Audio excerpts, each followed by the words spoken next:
माननीय अध्यक्ष महोदय, मैं आपकी अनुमति से आपसे और आपके माध्यम से इस सम्मानित सदन से अपने मंत्रिपरिषद के सहयोगियों का परिचय कराना चाहता हूं।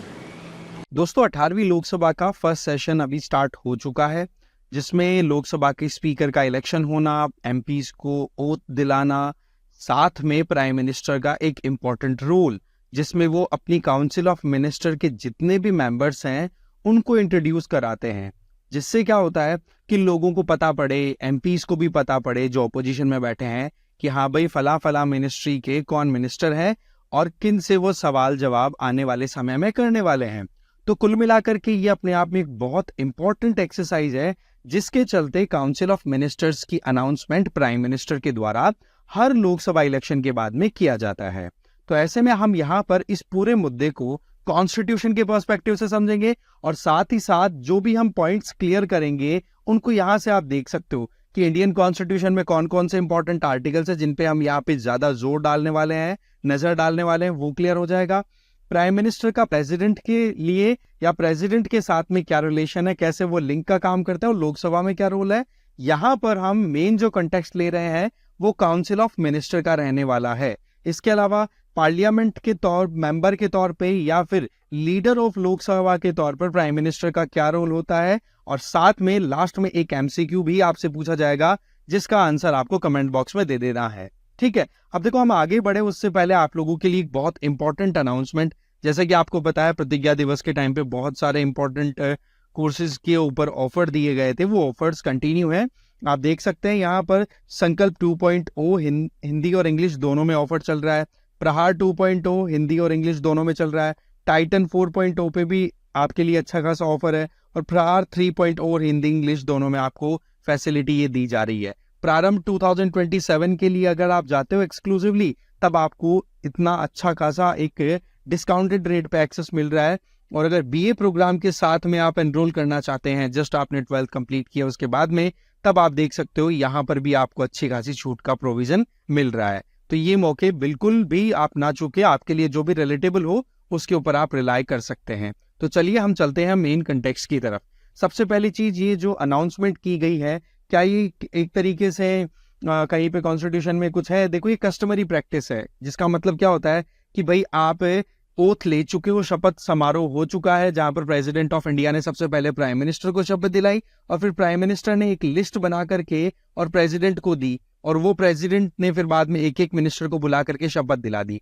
अब क्या है, ये क्लियर नहीं है कि हाँ जी मिनिस्टर ये बनेंगे, ये तो है, पर किसको कौन सा मंत्रालय मिलेगा ये भी तो पता होना चाहिए ना। तो उस चीज से संबंधित अनाउंसमेंट प्राइम मिनिस्टर के द्वारा लोकसभा की फर्स्ट मीटिंग में जब स्पीकर का इलेक्शन हो जाता है उसके बाद किया जाता है, जो कि अभी किया गया है। इसमें यह भी पता पड़ेगा कि मिनिस्टर्स को भी क्लियर हो जाएगा कि हाँ वो कौन से डिपार्टमेंट को लीड करेंगे, जिससे कि ऑपोजिशन के एमपीज को सवाल पूछना या फिर पब्लिक को एक अवेयरनेस मिल जाती है। इसके अलावा देखा जाए तो उनको भी अपनी ड्यूटीज का इसके चलते एक अच्छा खासा अंदाजा हो जाता है। काउंसिल ऑफ मिनिस्टर की जब बात आती है तो हमें उसकी साइज के बारे में जरूर पता होनी चाहिए। पहले क्या होता था आपको पता है कि कोalition की सरकारें आ जाया करती थी, 1989 से ये ट्रेंड शुरू हुआ। तो ऐसे में अलग अलग पार्टीज मिलकर के और फिर बाद में सरकार बना रही हैं, तो सभी पार्टियों को राजी रखने के चक्कर में जो लीडिंग पार्टी हुआ करती थी ना, वो काउंसिल ऑफ मिनिस्टर की साइज को बहुत ज्यादा अनलिमिटेड मैनर में बढ़ा दिया करती थी। ये कोई सेंट्रल लेवल की बात नहीं कर रहे हैं, स्टेट लेवल पे भी ऐसा देखा जाता था।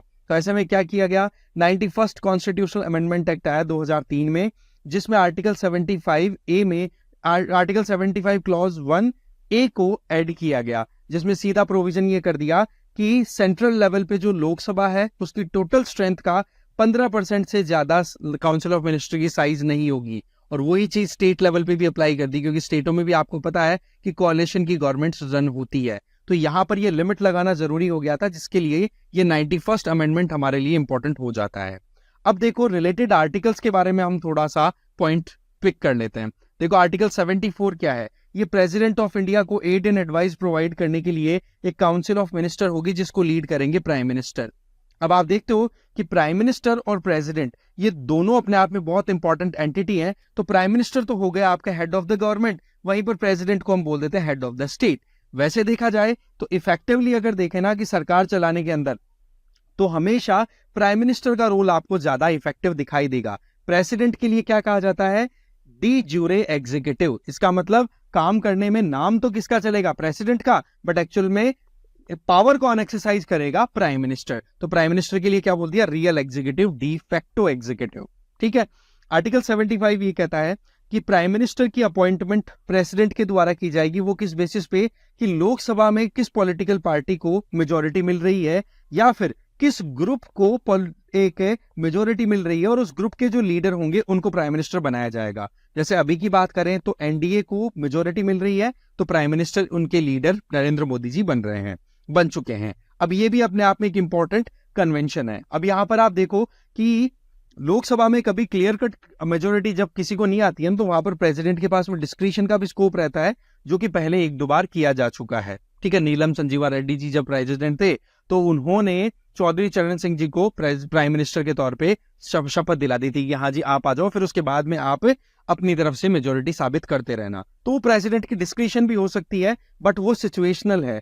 अगर किसी ग्रुप के पास में ऑलरेडी मेजोरिटी है तो वहां पर फिर प्रेसिडेंट उस मेजोरिटी वाले लीडर को बुला के ही शपथ दिलाते हैं, फिर आगे की कार्रवाई आगे बढ़ती है। अब हम रोल ऑफ प्राइम मिनिस्टर देख लेते हैं लोकसभा और पार्लियामेंट के टुवर्ड्स। सबसे पहली चीज, प्राइम मिनिस्टर की जो पोजीशन है वो जितने भी एमपीज हैं लोकसभा में इलेक्ट होकर के आए हैं उनमें पहले नंबर पे आते हैं, इसलिए इनको लोकसभा के लीडर के तौर पे भी रिकॉग्निशन मिलता है। और इनके लिए एक लाइन और बोली जाती है, a moon among lesser stars. इसके अलावा आर्टिकल 78 क्या कहता है? देखो, काउंसिल ऑफ मिनिस्टर के द्वारा कोई डिसीजन लिया जा रहा है तो प्रेसिडेंट को कौन इन्फॉर्म करेगा उन डिसीजंस के बारे में? Prime minister. मतलब एक प्राइम मिनिस्टर जो है वो कड़ी का काम भी कर रहे हैं काउंसिल ऑफ मिनिस्टर और प्रेसिडेंट के बीच में। इसके अलावा काउंसिल ऑफ मिनिस्टर की कभी भी कोई मीटिंग होगी तो उसको प्रिजाइड कौन करेगा? पीएम। और काउंसिल ऑफ मिनिस्टर से ही आपका कैबिनेट निकलता है, तो कैबिनेट को भी कौन लीड करता है भाई? Prime minister. इसके अलावा देखा जाए तो प्राइम मिनिस्टर जो है वो एक बार अपनी खुद की अपॉइंटमेंट होने के बाद में प्रेसिडेंट को रिकमेंड करेंगे कि भाई ये मेरी तरफ से लिस्ट है जो कि मिनिस्टर बनने चाहिए, तो उनको फिर शपथ दिलाई जाती है प्रेसिडेंट के द्वारा। इसके अलावा कभी भी प्राइम मिनिस्टर को लगे तो वो जिसको भी जो मिनिस्ट्री मिली है, जो भी पोर्टफोलियो मिला है, उसको रीशफल कर सकता है अपने हिसाब से, चाहे उस इंडिविजुअल को वहां पर कोई भी इलेक्टेड एमपी या कोई इंडिविजुअल को मिनिस्टर बनाया जा सकता है, जो कि फिर बाद में विद इन 6 मंथ्स मेंबर बन जाए पार्लियामेंट का। तो इस तरीके से प्राइम मिनिस्टर के पास में अच्छी खासी पावर्स होती हैं। इसके अलावा किसी भी मिनिस्टर के द्वारा अगर अच्छे से काम नहीं किया जा रहा है तो ऐसे में प्राइम मिनिस्टर रिजाइन के लिए बोल सकता है, और मान लो कि वो मिनिस्टर रिजाइन नहीं करता है तो प्रेसिडेंट को एडवाइस देकर के उस इंडिविजुअल को डिसमिस भी किया जा सकता है प्राइम मिनिस्टर के द्वारा। इसके अलावा जितनी भी मिनिस्ट्रीज ऑपरेट करती हैं उनको गाइड, डायरेक्ट, कंट्रोल और कोऑर्डिनेट करने के लिए ऑर्डर्स दे सकते हैं प्राइम मिनिस्टर, ये भी आप समझे। इसके अलावा प्राइम मिनिस्टर की अगर डेथ हो जाए ना तो ये मान के चलना है कि पूरी काउंसिल ऑफ मिनिस्टर कोलैप्स कर जाएगी, क्योंकि मेन लीडर कौन है? Prime minister. हाँ, अगर किसी एक मिनिस्टर की डेथ हो जाए ना तो केवल एक वैकेंसी होगी जो कि फिर रीफिल की जा सकती है। ठीक है, तो ये थोड़ा सा आप ध्यान रख लें। इसके अलावा प्राइम मिनिस्टर इन पार्लियामेंट की बात करें तो ये लोकसभा के लीडर होते हैं, कोई डाउट ही नहीं है, क्योंकि लोकसभा में जिस पार्टी के पास मेजोरिटी होती है ना, वो या जिस ग्रुप के पास मेजोरिटी होती है उसके लीडर ही प्राइम मिनिस्टर बनते हैं, इसलिए लोकसभा के लीडर भी फिर वही हो गए। इसके अलावा पार्लियामेंट के सेशन को कब बुलाना है, कब रोकना है, कब मतलब एक तरीके से प्रोसीडिंग को या फिर ये कहो कि कब लोकसभा को डिसॉल्व करना है, ये सारी पावर्स प्राइम मिनिस्टर के हाथ में होती है। अगर प्राइम मिनिस्टर मतलब प्रेसिडेंट को एडवाइस दे दे कि हाँ भाई इस टाइम पर अपने को स्पेशल सेशन बुलाना है, तो वहां पर प्रेसिडेंट उस टाइम पर एड को मानेंगे, एडवाइस को मानेंगे और समन बुला लेंगे। दैट मींस वहां पर मीटिंग ऑर्गेनाइज करवा देंगे। कभी किसी सेशन को अगर टर्मिनेट करना है, खत्म करना है, तो वो भी प्राइम मिनिस्टर ही एडवाइस देते हैं प्रेसिडेंट को। हाँ, ये बात सही है, काम वहां पर प्रेसिडेंट के नाम पे होगा, बट डिसीजन किसका चल रहा है? प्राइम मिनिस्टर का, और उनके द्वारा जो काउंसिल ऑफ मिनिस्टर चल रही है उनका। ठीक है जी। लोकसभा को डिसॉल्व करना, क्या भाई चुनाव कब करवाने हैं, क्या करवाने, वो प्राइम मिनिस्टर अपनी तरफ से करते हैं। वो कई बार कंपल्शन भी बन जाता है, जब किसी प्राइम मिनिस्टर के पास में अगर मेजोरिटी नहीं है तो फिर उनको वहां पर डिसॉल्व करवाना पड़ता है, और मेजोरिटी है तो वो चुनाव करवाने के समय डिसॉल्व करवा लेते हैं। इसके अलावा गवर्नमेंट की पॉलिसीज के बारे में भी लोकसभा और राज्यसभा पार्लियामेंट की जो फ्लोर है उसके ऊपर अपनी तरफ से पॉलिसीज के बारे में ब्रीफिंग भी पीएम ही करते हैं।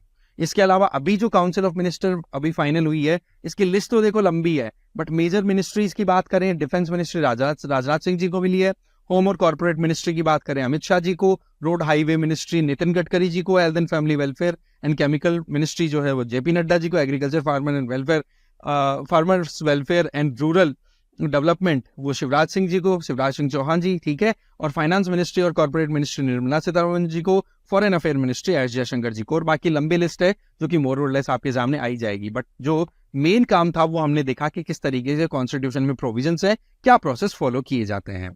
अब देखो, जब बात आई रही है सरकार बनने बिगड़ने की, तो अब बताओ कि नो कॉन्फिडेंस मोशन किसके खिलाफ में लाया जाता है। इसका आंसर आपको कमेंट बॉक्स में दे देना है। तो इस वीडियो में इतना ही था। Thank you very